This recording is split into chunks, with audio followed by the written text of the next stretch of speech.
calculate or derive the relation for the kinetic energy of a particle accelerated by a potential difference, or you can say kinetic energy of a charged particle in an electric field. So you know okay, basically the kinetic energy or any energy is amount of work done.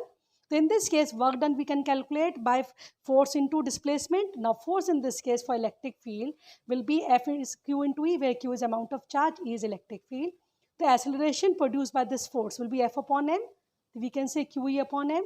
Now say the particle starts from rest. So velocity gained by the particle will be V square is 2as, or substitute the value of acceleration.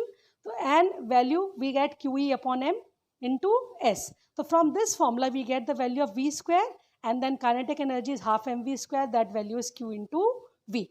So we can say the kinetic energy of a charged particle in an electric field is given by Q into V, where Q is amount of charge and V is the potential difference by which the charged particle is accelerated.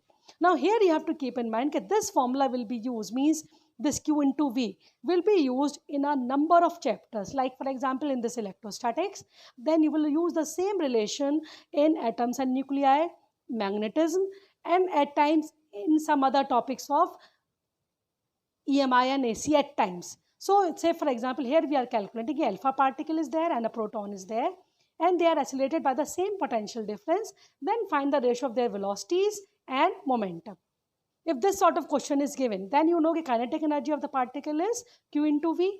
The half mv square is Q into V. So we get the formula V square, that is QV upon m. So now we have to keep in mind that they can give you आपको 3 pair of particles. It can be alpha particle, proton or deuteron. So you have to keep in mind that if we take the mass of proton as mp and charge of proton as qp, then mass of alpha particle is 4 times the mass of proton because it is 2he4, and deuteron is 2 times the mass of proton.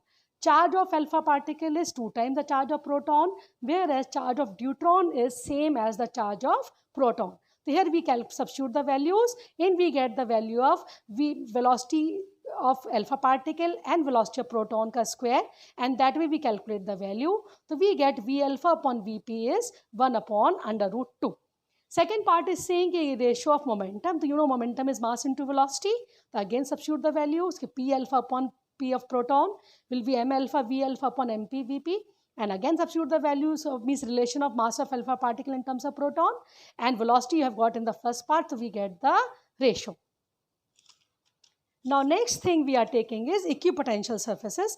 Equipotential surfaces are basically, you can say, the surfaces where the potential is same throughout. So you know one thing, if where the potential is same throughout, the kinetic energy is given by Q into V, where we are taking V is potential difference. It means what? And kinetic energy is also equals to the work done.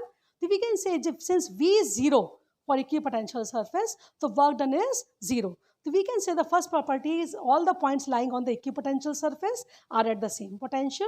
It is evident from the definition also.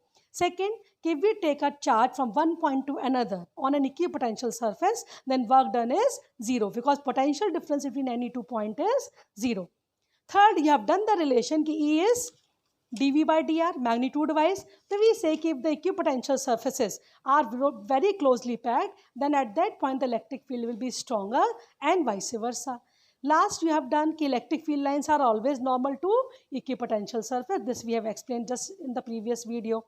So now you can say ki if we have to, next type of question can be if we have to draw the equipotential surfaces for a point charge. You know the formula value is 1 upon 4 pi epsilon naught Q upon R. It is not a direct relation. Say for example, if you are having the potential difference of 10 volt we are taking. Means between any 2 consecutive surfaces, the potential difference is 10 volt.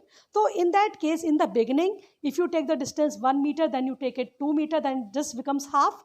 But if you keep on increasing the distance, so say for example, we move at the value R is 50 meter.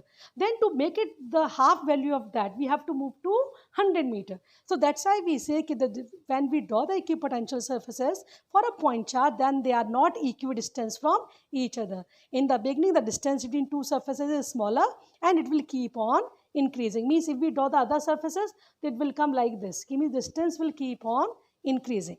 Next thing is you are having two equal charges separated by a small distance. So we have to check at what point electric field is strong and at what point the electric field is weak. Now in between these, if you place any test charge, then these two will repel. So we can say electric field will be weaker. If you are having point on this side, then both the charges will repel. So at this point, electric field will be there in the same direction due to these two charges. So on this side and this side, you can say the electric field is stronger. In between, the electric field is weak. So in beginning, you can say if we draw the near the charge, then this field will dominate. So for first or second surface, we draw the perfect circles here also and here also. But after that, these two charges will start affecting each other. So because now in between the field is weaker, so we draw the equipotential surfaces for which the distance is increasing, and on this side the distance is decreasing, because we have to show the surfaces closer to each other in a region where the electric field is strong. Same way, if we are having the two charges which are equal and opposite, then again the same rule, you put any test charge in between, this one will repel and this one will attract. The electric field is there in the same direction. For this point, the electric field is there in opposite direction. This side also the electric field is there in the opposite direction. So in between, the electric equipotential surfaces are closer to each other.